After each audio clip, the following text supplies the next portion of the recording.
Complex number में 5.1 और 5.3 discuss कर चुके हैं हम। 5.2 और रह रही है जो कि आपके सिलेबस से हट चुकी है वैसे तो, लेकिन थोड़ा समझ लेंगे तो कोई दिक्कत नहीं है क्योंकि अच्छा है, अच्छा कंसेप्ट है, समझ के थोड़ा और क्लैरिटी आ जाएगी आपको।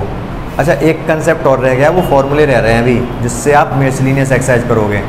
आज की क्लास उस पर फॉर्मूले वाली कराऊँ मैं, मिसलिनियस कराऊँ, या ये बता दूँ 5.2 क्या यही बता दूँ? चलो इसी को पहले डिस्कस करते हैं आज। तो इसमें होता क्या है, जैसे हमारे एक्सेस होते हैं ना, एक्स एक्सेस वाई एक्सेस, इसमें इसको रियल एक्सेस बोलते हैं और ये इमेजिनरी एक्सेस। ठीक है, रियल एक्सेस इमेजिनरी एक्सेस का क्या मतलब है? जैसे कोई कॉम्प्लेक्स नंबर है, लिख रहा है 3 + 4i, तो ये 3 है ना, ये रियल एक्सेस पे जाएगा, ये 4 है, ये कॉम्प्लेक्स एक्सेस पे जाएगा। ठीक है, जैसे 1 2 3 4 5 6, 1 2 3 4 5 6 लिख दे रहा हूँ, 1 2 3 4 5 6। अब ध्यान से एक बात सुनो मेरी, ये जो कॉम्प्लेक्स नंबर z है ना, जो 3 + 4i, ये एक पॉइंट को रिप्रेजेंट करेगा इस कॉम्प्लेक्स प्लेन में। ये क्या है? कॉम्प्लेक्स प्लेन है, इसमें कॉम्प्लेक्स प्लेन होता है, इसमें रियल एक्सेस और इमेजिनरी एक्सेस है। इस कॉम्प्लेक्स प्लेन में ये जो कॉम्प्लेक्स नंबर है एक पॉइंट को रिप्रेजेंट करेगा, पॉइंट को दर्शाएगा। ठीक है, कौन से पॉइंट को? ये 3 है ना, तो 3 ये है और 4 ये है, तो 3 4 कहाँ पर आएगा? ये यहाँ पर, ये 3, 4 है। वैसे अगर उसमें कोऑर्डिनेट ज्योमेट्री में देखें तो, लेकिन ये 3, 4 नहीं है, ये फिलहाल आपका z है। क्या है? ये 3 + 4i है। कौन? ये पॉइंट। समझ पाए आप? बोलो। ठीक है, तो इस तरीके से ये पॉइंट हो गया, यहाँ तो कोई समस्या नहीं होगी, आपको समझ आ गया होगा अच्छे से। इसके बाद इसमें 2 चीज़ हैं। क्या क्या 2 चीज़ हैं? एक चीज़ तो आप पहले से ही जान चुके हो, मॉड्यूलस और आर्ग्यूमेंट। इसको हिंदी में बोलते हैं मापांक और इसको पूर्णांक। ठीक है, क्या होता है भाई ये? अगर मैं यहाँ पर क्या करूँ, ओरिजिन से, मूल बिंदु से किसको ज्वाइन कर दूँ, इसको मिला दूँ, मिला दिया। ठीक है, तो ये जो लेंथ होती है ना, अच्छा जैसे अभी जो आपने पिछली एक्सरसाइज में मॉड्यूलस पढ़ा था, मॉड्यूलस क्या होता है, जैसे मैंने ये बता दिया था आपको, कोई यही कॉम्प्लेक्स नंबर z है 3 + 4i, तो इसका जो मॉड्यूलस है वो क्या निकल के आएगा? 3 का स्क्वायर + 4 का स्क्वायर। ध्यान है आपको? जो भी क्या निकलेगा? √25, √25 मतलब 5। ध्यान है या नहीं? पिछली एक्सरसाइज में बताया था ना मॉड्यूलस। ये मॉड्यूलस पिछली एक्सरसाइज में बता रही, मॉड्यूलस का मीनिंग क्या है, क्यों निकाला मॉड्यूलस। ठीक है, एक नाम दे दिया मॉड्यूलस, लेकिन नाम तो दिया, कुछ इसका फिजिकल सिग्निफिकेंस भी होगा ना, कि दिखता कैसा है, क्या होगा क्या नहीं होगा। तो वो ऐसा दिखता है कि जैसा अगर ये कॉम्प्लेक्स नंबर ये वाला पॉइंट है, तो इसका जो मॉड्यूलस है ना 5, वो क्या होता है? इस पॉइंट की ओरिजिन से डिस्टेंस। तो ये कितना निकल के आएगा? ये 5 ही निकल के आएगा। पूछो क्यों? क्योंकि पाइथागोरस थ्योरम लग रही है ना, ये 3 ये 4, पाइथागोरस थ्योरम ही तो लग रही है, ये 3 4 का स्क्वायर √।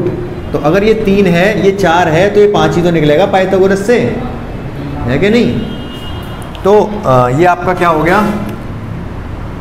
5 हो गया। ठीक है, तो ये आपका मॉड्यूलस हो गया। मॉड्यूलस जिसको कि आप रिप्रेजेंट करते हो मॉड z से, या फिर r से भी रिप्रेजेंट करेंगे जब पोलर रिप्रेजेंटेशन करते हैं तब। अभी आर्ग्यूमेंट क्या है? आर्ग्यूमेंट होता है आपका थीटा। थीटा मतलब पॉजिटिव x एक्सिस से जितना एंगल बनता है ना, स्ट्रेट लाइन पढ़ा दिया है ना मैंने आपको, तो जो भी ये लाइन बनी वो पॉजिटिव x एक्सिस से जितना भी एंगल बना रही होगी वो इसका होता है आर्ग्यूमेंट। किससे? पॉजिटिव x एक्सिस से। जैसे जरूरी नहीं यही होगा, अगर मान लो दूसरा पॉइंट हो कोई,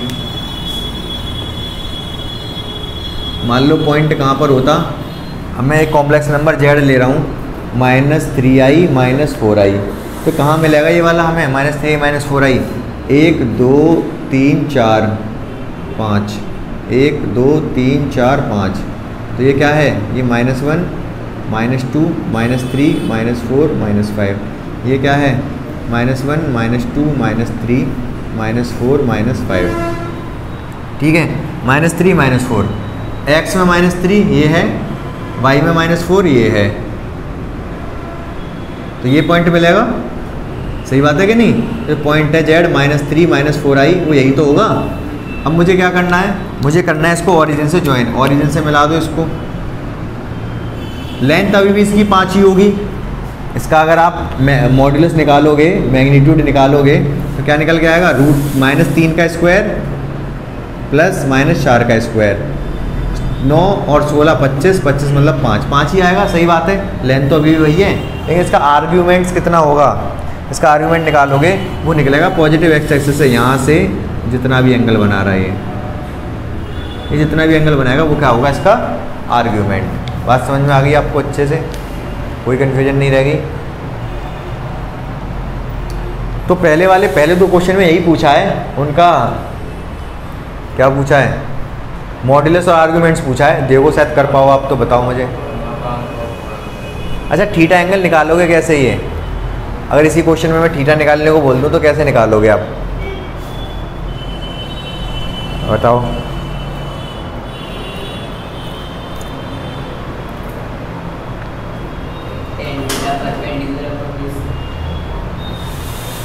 tan थीटा लगाओगे? हाँ, tan थीटा लगा लो, परपेंडिकुलर अपॉन बेस। जब ये वाला है, अगर इसमें देखोगे आप, जब ये वाला पॉइंट था यहाँ पर,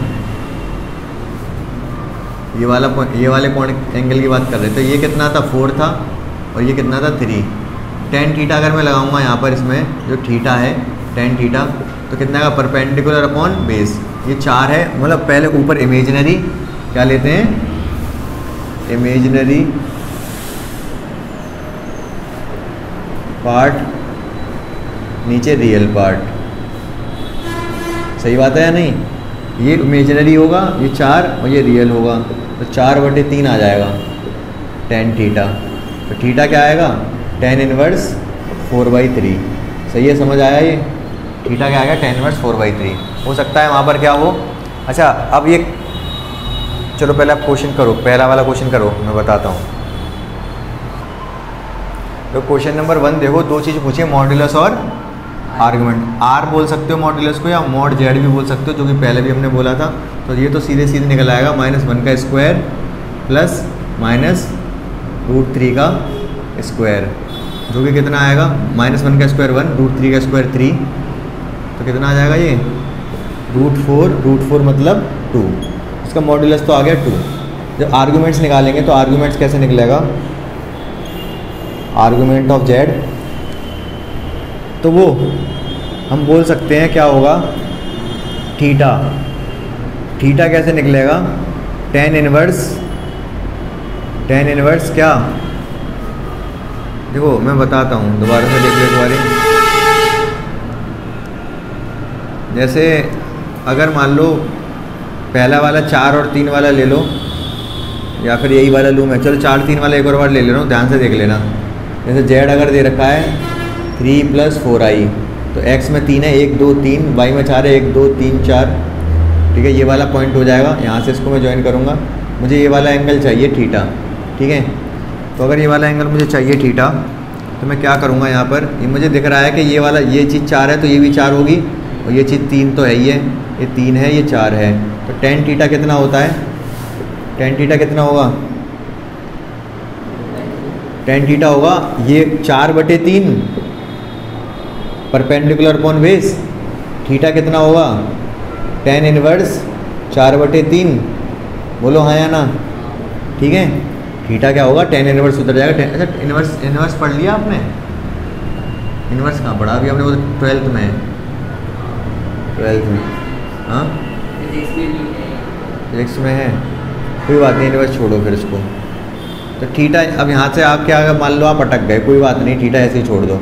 लेकिन अगर मान लो यहाँ पे कैलकुलेट करके √3 आया होता, फिर तो आप थीटा को क्या कह दोगे, 60 कह दोगे, है कि नहीं। तो कोई बात नहीं, हम tan थीटा निकालेंगे यहाँ पर, इसको हटा दो फिलहाल। तो tan थीटा क्या होता है, tan थीटा होता है आपका imaginary part divide by real part. ये इमेजिनरी डिवाइड बाई रियल क्यों कर रहे हैं, ये समझ में आ रहा है आपको, यही तो किया। देखो इधर ध्यान दो, tan थीटा लिखा कैसे हमने, ये इमेजिनरी 4 इमेजिनरी तो है, अब लिख क्या रहे हो, देखो ना इधर, imaginary part divide by real part, imaginary 4 था, रियल 3 था, तो टेन थीटा को 4/3 लिख सकता था कि नहीं लिख सकता था मैं? तो यहाँ पर भी टेन थीटा क्या लिखूँगा मैं? टेन थीटा बराबर इमेजिनरी पार्ट कितना है? -√3, रियल पार्ट कितना है? -1। ठीक है, तो ये कितना आया? +√3 आ गया। लेकिन एक चीज़ ध्यान अभी देनी पड़ेगी, ये आ गया √3, तो आपको क्या लग रहा है थीटा बराबर कितना आ गया? हाँ 60 नहीं है, लेकिन थीटा बराबर क्यों? क्योंकि देखो ये भी माइनस था, ये भी माइनस था और ये भी माइनस था। जब x और y दोनों माइनस होते हैं तो पॉइंट किस क्वाड्रेंट में होता है? थर्ड में। अगर थीटा इक्वल टू 60, √3 की वैल्यू 60 है, वो बात ठीक है, लेकिन अगर ये थर्ड क्वाड्रेंट में है, थर्ड क्वाड्रेंट में एंगल कैसे बताएंगे हम? यहीं से डायरेक्ट यहीं से बताओगे आप, माइनस काटोगे नहीं, माइनस दोनों माइनस का मतलब थर्ड क्वाड्रेंट का मतलब आपकी थीटा की वैल्यू 60 है ना, 60, तो 180 में 60 जोड़ दो, थर्ड क्वाड्रेंट में जाना है तो 180 में 60 जोड़ोगे तो कितना आएगा? 240। तो थीटा कितना है यहाँ पर? 240। पाई के टर्म में लिखोगे तो कैसे लिखोगे? 4π/3, तो थीटा कितना आ गया? 4π/3। बोलो समझ में आया कि नहीं? ये डायरेक्ट लिख सकते हो। एक दिन जब मैंने पहले दिन ये वाली क्लास कराई थी तो मैंने इस एंगल को पाई में और पाई को एंगल में एकदम से कन्वर्ट करने का, बहुत जल्दी से कन्वर्ट करने का तरीका बताया था, ध्यान हो आपको तो बताया था ना? कैसे बताया था एक और बार देख लो। 240 का मतलब कितना है? 180 + 60, यही तो मतलब है। 60 होता है π/3, पाई में π/3 ऐड करोगे तो कितना आएगा? ये पाई है, ये π/3 है, 4π/3, ये पाई है, ये π/3 है, तो 3 इधर जाएगा, दोनों को जोड़ोगे तो 3 और 4π/3 आ जाएगा कि नहीं? तो वही तो लिखा मैंने थीटा बराबर, यही दोनों चीज़ पूछ रहा था। ये हो गया, ये हो गया, बात खत्म हो गई। दूसरा क्वेश्चन खुद से करने की कोशिश करो जल्दी से। देखो एक चीज़ और होती है इसमें, एंगल जैसे बहुत ध्यान से देखना है। इधर ये लाइन है सपोज़, अगर ये एंगल कितना है? 240, कितना है? 240, तो इस एंगल को माइनस में भी बताया जा सकता है। इधर से अगर उल्टा चलते हैं तो मैंने आपको बताया होगा माइनस में एंगल होता है।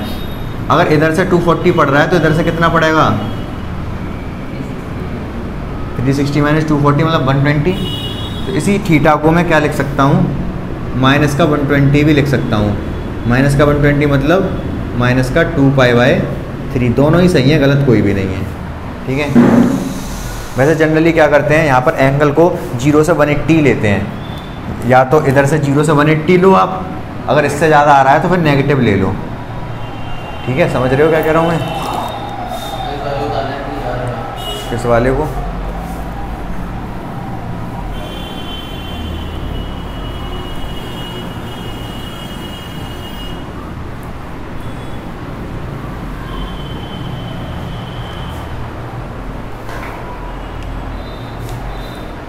चल रहा है। दूसरा क्वेश्चन क्या है आपका? जल्दी से देखो, बता देता हूँ मैं। माइनस में क्या है? किस में? -√3 पहले तो आपको ये समझ में आ जाना चाहिए। देखिए किस क्वाड्रेंट में जा रहा है ये। x में माइनस इधर होता है, y में प्लस मतलब ऊपर, इसमें जाएगा सेकंड क्वाड्रेंट में। यहाँ की पॉइंट आएगा ये -√3,1 इसी में तो आएगा सेकंड क्वाड्रेंट में। ठीक है, इतना समझ के काफ़ी है। इसके बाद हमको क्या करना है? इसमें वही दो चीज़ निकालनी है। एक तो मॉड्यूलस कैसे निकलेगा इसका? वही स्क्वायर रूट -√3 का स्क्वायर प्लस 1 का स्क्वायर -√3 का स्क्वायर 3, 1 का स्क्वायर 1, तो कितना आ जाएगा? ये √4 मतलब 2। सही बात है ये। इसके बाद आर्गूमेंट निकालना, तो tan थीटा निकाल दो आप। tan थीटा इक्वल टू कितना होगा? इमेजिनरी पार्ट मतलब 1 है इसका coefficient upon -√3 real part. Imaginary part ऊपर, रियल वाला पार्ट नीचे। अब ये इतना तो पता चल गया ये सेकंड क्वाड्रेंट में जा रहा है। अच्छा, माइनस ना होता तो 1/√3 किसकी वैल्यू होती है? 30 की। ठीक है, लेकिन माइनस की वजह से इतना पता चल गया सेकंड क्वाड्रेंट में जाएगा। क्या पता चल गया? सेकंड। 30 तो ये वाला है, ये चीज़ 30 है, तो इतना कितना होगा? ये बोलो 150, ये 30 आया ना निकल के, 1/√3 30 की वैल्यू होती है, मतलब ये वाली चीज़ 30 है। लेकिन हमें ये थोड़े ना चाहिए, जो एंगल होता है आर्गूमेंट या कोई कभी भी स्ट्रेट लाइन में पढ़ोगे, पॉजिटिव एक्स एक्सिस से कितना एंगल बना रही है लाइन वो देखा जाता है। तो इधर से अगर 30 है तो इधर से 150 होगा, 150 आ गया। अगर पाई की फॉर्म में लिखोगे तो 30 है ना, ये 5π/6 आ जाएगा। ये समझ गए? आसान है, क्लियर है, बहुत अच्छे से क्लियर है ना। अब मैं इसी क्वेश्चन से पोलर रिप्रेजेंटेशन और सिखा दे रहा हूँ आपको कि पोलर रिप्रेजेंटेशन होती क्या है। ध्यान से देखो आप, जैसे अब आर और थीटा निकाल लेना है अभी अभी ये, तो उसमें होता क्या है, जैसे अभी तक जो कॉम्प्लेक्स नंबर है हम उसको ये पढ़ते आए हैं a+ib, ये तो पढ़ते आए हैं, ये रियल पार्ट, ये इमेजिनरी पार्ट। इसी कॉम्प्लेक्स नंबर को हम दूसरे तरीके से पढ़ सकते हैं, r cos theta + i sin theta. मतलब क्या है, ये r तो आप जानते हो क्या होता है, अभी जो निकाल रहे हैं हम इसका मॉड्यूलस, मापांक। और थीटा क्या है, जो अभी हमने निकाला। इसी क्वेश्चन को मुझे किस में कन्वर्ट करना हो, पोलर फॉर्म में, ठीक है। तो कैसे कर दूंगा, ये जो z था -3 + i, इसको मैं पोलर रिप्रेजेंटेशन 2 है ना, तो 2 आगे लिख दो, ब्रैकेट में cos थीटा, थीटा कितना आया 5π/6 + i sin 5π/6। ये इसकी पोलर रिप्रेजेंटेशन हो गई इसी कॉम्प्लेक्स नंबर की। समझ रहे हो आप? ये वाली जो फॉर्मेट है, पहली वाली जो फॉर्मेट है सिंपल वाली, ये हमें क्या बताती है, रियल और इमेजिनरी पार्ट बताती है, रियल पार्ट है, इमेजिनरी पार्ट है। और दूसरा वाला जो फॉर्मेट है ये क्या बताता है, जो कॉम्प्लेक्स नंबर है उसकी ओरिजिन से डिस्टेंस 2 है, और जो आप लाइन बनाओगे वो कितना एंगल बना रही है, 5π/6 बना रही है, किसके साथ, पॉजिटिव एक्स एक्सिस के साथ। ये दो चीज़ बताती है, ये वाली जो फॉर्मेट है ये 2 चीज़ बताती है कॉम्प्लेक्स प्लेन में। एक तो ये 2 बताती है, 2 क्या है, मैग्नीट्यूड है उसका, और एक एंगल बताती है कि एंगल कितना बना रही है वो वाली लाइन पॉजिटिव एक्स एक्सिस से। समझ रहे हो आप मेरी बात को? इसको थोड़ा और सिंप्लीफाई करता हूँ मैं और बताता हूँ क्या मतलब है इसका। अगर हम इसको थोड़ा सा आर के अंदर गुणा कर दें, ध्यान से देखना आप, आर की क्या कर दूँ, अंदर गुणा कर दूँ, r cos theta + i r sin theta. तो हम देख पा रहे हैं, इससे कंपेयर करें तो ये वाली चीज़ जो r cos थीटा, ये किसकी जगह लिखी हुई है, a की जगह पर, और ये किसकी जगह पे लिखी है, b की जगह पर। तो होता भी यही है, अभी मैं दिखाऊंगा आपको, अभी इसको मिटा के दिखाता हूँ। इसका मतलब ये हो गया कि a क्या होता है, r cos थीटा, b क्या होता है, r sin थीटा। तो ध्यान से देखोगे आप, ये ऐसा होता है कि एक्चुअल में अगर मैं एक कॉम्प्लेक्स प्लेन में कोई कॉम्प्लेक्स नंबर लिया मैंने, ये रियल एक्सिस है, ये इमेजिनरी एक्सिस है, सही बात है, ये बताया मैंने भी आपको। ये a + ib का क्या मतलब है कि इतनी दूरी a है, ये क्या है, a, रियल एक्सिस पे a आगे चल रहा है ये, और b का क्या मतलब है कि इमेजिनरी एक्सिस पे कितना आगे चल रहा है, ये b आगे चल रहा है, यही बात है। तो ये वाला जो कॉम्प्लेक्स नंबर a + ib है वो कहाँ होगा, इसके सामने, और इसके सामने ये होगा, सही बात है, ये भी बोलो क्लियर है कि नहीं? ठीक है। इसके बाद इसको, इससे मैं अगर इसको ज्वाइन कर दूँ, वो करना ही पड़ता है, ठीक है। तो ये वाला एंगल थीटा होता है, ये बात पता है आपको, यहाँ तो कोई कन्फ्यूजन नहीं होनी चाहिए। इसके बाद मैं एक काम और कर रहा हूँ, इसको और ज्वाइन कर दे रहा हूँ, ठीक है। तो अब मुझे ये बताओ, पाइथागोरस ट्रिग्नोमेट्री तो आपने पढ़ा हुआ है, अच्छा ये वाली चीज़ r होती है, बता के चल रहा हूँ मैं पहले से आपको, यही तो है आपका मॉड्यूलस r मतलब मॉड्यूलस, मतलब जो 2 आया है, कुछ भी आता है वो यही तो चीज़ होती है, ठीक है। ये r है अब, और ये एंगल थीटा है, तो मुझे बताओ साइन थीटा क्या होगा, साइन थीटा इक्वल टू क्या होगा, ये अगर ये b है तो ये भी b होगा, साइन थीटा होगा b/r, perpendicular upon hypotenuse. r को इधर ले जाओ, r साइन थीटा बराबर b, तो b की वैल्यू क्या आ गई, r साइन थीटा। इसको इधर कर दो,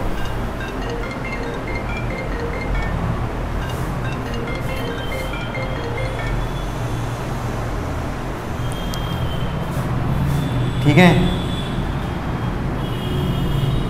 और दूसरा इधर कर दे रहा हूँ मैं, अगर मैं cos थीटा लगाऊँ इसी वाले ट्रायंगल में cos थीटा लगाऊँ, तो आप बताओ cos थीटा क्या होगा इस वाले ट्रायंगल में, इसमें आधार बटे कर्ण, cos क्या होता है, आधार बटे कर्ण, आधार क्या इसका a, और कर्ण क्या है आर, आर इधर चला जाएगा, आर इधर चला जाएगा, आर कॉस थीटा ए की वैल्यू क्या आ गई आर कॉस थीटा। वही तो मैंने थोड़ी देर पहले कहा था आपसे, ए की जगह पे हम क्या रख देते हैं आर कॉस थीटा और बी की जगह पे आर साइन थीटा। तो यही तो निकल के आया, बी की जगह पे बी की वैल्यू क्या होती है आर कॉस थीटा और ए की वैल्यू क्या होती है, अरे बी की वैल्यू तो आर साइन थीटा और ए की होती है आर कॉस थीटा। तो ए की जगह हम आर कॉस थीटा और बी की जगह हम आर साइन थीटा रख सकते हैं और पोलर फॉर्म बन जाती है। ये बात समझ पाया मेरी? थोड़ी थोड़ी ज़्यादा हो गया होगा, जल्दी जल्दी सारी चीज़ें बताई तो हो सकता है तब हौच पौच हो गया हो, लेकिन मुश्किल नहीं है। आप घर पे जाके इसी चीज़ को एक और बार देखोगे तो पूरी चीज़ें क्लियर हो जाएंगी वीडियो से। समझ पा रहे हो क्या कह रहा हूँ मैं?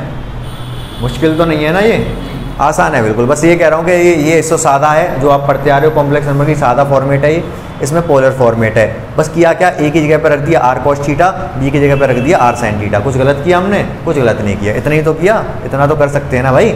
लेकिन फिर मैंने ये बताया कि मैंने जो किया वो एक्चुअल में सही किया है कि ए की वैल्यू ये होती है, बी की वैल्यू ये होती है। वो मैंने बता भी दिया आपको क्यों ऐसा होता है, क्यों ऐसा होता है वो ये मैंने आपको ड्राइव करके दिखा दिया।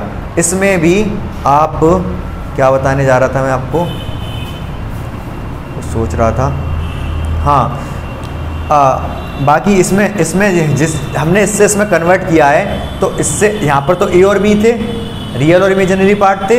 इसमें जब कन्वर्ट कर दिया तो इसमें क्या आया, जो कॉम्प्लेक्स नंबर है उसका मैग्नीट्यूड मतलब मॉड्यूलस और दूसरा एंगल आर्ग्यूमेंट्स। तो इससे इसमें करने का उद्देश्य क्या है, हमें कॉम्प्लेक्स नंबर को मॉड्यूलस और आर्ग्यूमेंट्स की टर्म में शो करना। समझ पाया मेरी बात को? ठीक है, तो बस आपको अभी तक जो दो क्वेश्चन में हमने जैसे आर और ये निकाला है ना थीटा, हर क्वेश्चन में आगे वाले भी जितने भी क्वेश्चन है आर और थीटा निकालना है। और जैसे मैंने यहाँ पर कन्वर्ट करके लिख दिया था, आर की वैल्यू डाल दो, थीटा की वैल्यू डाल दो, बस चेंज हो गया ये पोलर फॉर्म में। करना बहुत कुछ नहीं है, एक क्वेश्चन में बता दे रहा हूँ। कौन सा बता दूँ, देखो आप अपनी किताब में कौन सा क्वेश्चन नंबर पूछ रहे हो आप, 6th वाला। उसमें क्या दे रखा है, जेड बराबर -3। अगर आप इसका मैग्नीट्यूड निकालने जाओगे तो इसका मैग्नीट्यूड आर बराबर कितना निकलेगा, मॉड्यूलस जेड मतलब -3 का स्क्वायर और 0 का स्क्वायर है ही नहीं, आई वाला 0 ले लेंगे, -3 का स्क्वायर 9 मतलब 3, मैग्नीट्यूड तो इसका 3 है। अब वो कैसे निकले वो तो समझ नहीं आ रहा होगा आपको। समझ क्या नहीं आ रहा, tan थीटा ही तो लेते हो आप, tan थीटा में इमेजिनरी पार्ट है नहीं तो 0, फिर नीचे रियल पार्ट ये -3, tan थीटा कितना आ गया, ये 0 आ गया, 0 आ गया। ये सही बात है, उल्टा कर दिया हमने, नहीं सही किया है। tan थीटा 0 आ गया, थीटा 0 मतलब थीटा भी 0 आ गया, तो बात ही खत्म हो गई। ठीक है, फिर क्या हो गया पोलर रिप्रेजेंटेशन में, ये आर कितना होता है 3, अंदर क्या cos 0 डिग्री प्लस आई साइन 0 डिग्री, साइन 0 0 होता है ना, ये पूरा हट ही जाएगा, cos 0 1 होता है, 3 ही है ये।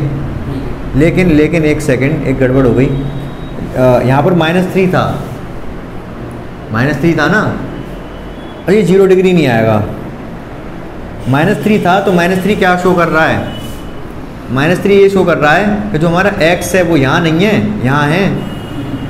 ठीक है, -3 मतलब यहाँ होगा ना, ये पॉइंट है, ये पॉइंट है। तो लाइन कौन सी बनेगी, ओरिजिन से इसको ज्वाइन करोगे तो ये वाली बनेगी। लाइन अगर ये वाली बनेगी तो एंगल आपका 180 बनेगा। बोलो, y तो 0 है, कोई दिक्कत ही नहीं है, i वाला है ही नहीं, x वाला नेगेटिव में, नेगेटिव का मतलब ये 0 ना बन के 180 बनेगा। ठीक है, तो ठीक यहाँ पर कितना आएगा, ये जो भी आया डायरेक्ट हम थीटा कितना लिख देंगे, 0 ही आएगा वैसे तो, माइनस का 0 लिख दो इसको, थीटा बराबर -0। अब यहाँ माइनस के 0 का, वैसे तो 0 प्लस माइनस का नहीं होता, लेकिन यहाँ पर माइनस का 0 का मतलब निकल रहा है कुछ ना कुछ, थीटा यहाँ 180 आएगा, तो इसको डालो 180 और इसको भी 180। बात समझ पाया नहीं? बोलो हाँ या ना। cos 180 की वैल्यू होती है -1, तो -3 हो जाएगा, ये 0 होता है, cos साइन 180 तो हट ही जाएगा। अब इसी को हम इतना ना भी करते तो भी हम इसको पोलर फॉर्म में रिप्रेजेंट कर सकते थे। पता है कैसे? जो मैं इधर बता रहा हूँ उसकी हेल्प से। मैंने आपको दोनों तरीके बता दिए ना, ग्राफिकल मेथड भी बता दिया, ज़रूरी नहीं है हम ये पूरे मेथड यूज़ करें, बस हमें ढूंढना क्या है इसमें, जेड -3 दे रखा है ना, तो पॉइंट ढूंढो, पॉइंट कहाँ पे मिलेगा, ये वाला पॉइंट है। ठीक है, अगर ये वाला पॉइंट है तो बात ही खत्म हो गई। ओरिजिन से यहाँ तक डिस्टेंस कितनी है? ये 3 ही तो है। अगर ऊपर नीचे होता तभी तो पाइथागोरस लगानी पड़ती है। ये तो 3 ही हो गया, तो इसका आर सीधे सीधे 3 आ गया और थीटा सीधे सीधे यहाँ से ये 180 आ गया। तो सीधे लगाएंगे ना फिर तो हम। ये सब क्यों करने बैठ गए हम? आर मतलब 3 कॉस 180 प्लस आई साइन 180। समझ में आया आपको ये? ठीक है। लास्ट वाले क्वेश्चन में केवल आई दे रखा है। मैं आपसे एक और पूछूंगा, माइनस आई भी पूछूंगा। अब मैं पूरा क्वेश्चन उसको उससे नहीं करूंगा, किससे? मेथड से, कि स्क्वायर रूट कर रहे हैं वो कर रहे हैं, डायरेक्ट ग्राफ से कर देंगे हम। क्या है 8वां क्वेश्चन? कौन आई? कौन आई? तो 1 2 3 4 1 2 3 4 आई कहाँ पर मिलेगा हमें? आई कहाँ है? पता ही नहीं। 1 पर है। इसका कोएफिशिएंट 1 है ना। इमेजिनरी एक्सिस पे कितना जाएगा? ये 1 जाएगा केवल। मतलब ये वाला पॉइंट है, ठीक है। ये पॉइंट है तो हमारा जो इससे ओरिजिन से ज्वाइन करते हैं ना इसको हम, ये वाली लाइन है, ठीक है। लेंथ कितनी है इसकी? एक ही तो है, r बराबर 1। थीटा कितना है? 90 पॉजिटिव एक्स एक्सिस से। बस हो गया पोलर रिप्रेजेंटेशन। क्या हो जाएगा? z इक्वल्स टू 1 ब्रैकेट में cos 90 प्लस i साइन 90। बात समझ में आ रही है आपकी? आसान है। आप मुझे माइनस आई का बताओ। z बराबर है माइनस आई। जल्दी से बताओ इसको पोलर में कैसे रिप्रेजेंट करेंगे? बहुत फटाक से, फुर्ती के साथ। तो यहाँ पर क्या होगा? माइनस आई कहाँ मिलेगा? नीचे। तो लेंथ तो अभी भी बने, आर तो अभी भी बनाएगा, लेकिन थीटा कितना हो जाएगा? या तो 270 कहो या फिर माइनस का 90। इधर से देखेंगे तो 270 है, इधर से देखेंगे तो माइनस का 90 है। तो आर कितना आ जाएगा? पर जेड इसको कैसे रिप्रेजेंट करोगे? आर तो 1 ही है, 1 अंदर क्या कॉस माइनस का 90 प्लस साइन माइनस का 90। ये वाला 1 वाला ब्रैकेट। समझ में आ गई कहानी आपको? ठीक है।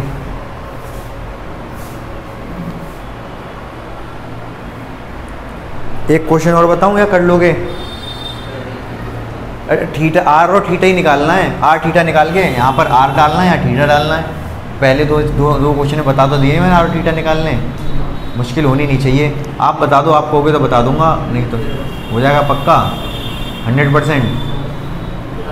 हाँ, कल दिखा दोगे? चलो ठीक है। फिर आज क्लास यहीं पे क्लोज करते हैं। लाइक शेयर सब्सक्राइब जो भी होता है।